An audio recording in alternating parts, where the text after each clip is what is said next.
مزیار داستان این دختری چیه تک و تنها میاد اینجا؟ اینو میگی؟ این 2 روزی میشه اینجاست. فکر کنم پول مولشو خوردن. شهرستانی هم هست. ای سلام میام. کجا نمیخواد بری؟ الان فکر میکنن دنبال داستانی. فرید تک و تنها اینجا چیکار میکنی؟ باید جواب پس بدم. نمیدونم اگه دوست داری. از یه شهر دیگه برای درس و دانشگاه اومدم تو این تهران خراب شده. ولی خفتم کردم. پول و گوشیمم بردم.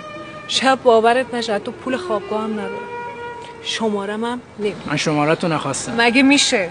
مگه اصلا همچین آدمی هم هست؟ بگو چی؟ تو رو نمیدونم. ولی من جایی بزرگ شدم که تو رو مثل ناموسم میبینم. بیا بگیر. این جاییدا نیست. ولی کار تو رو هم میندازه. نترس. پول جور شد ازت پس میگیرم. براش این کارو میکنی؟ این دختر خوب، آدم حرامخور هست، مفسد هست، بد و کلاشش هم هست.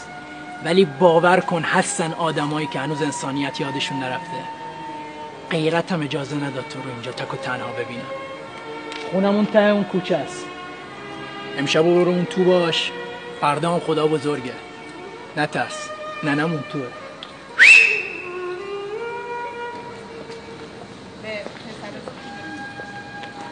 دمت گرم.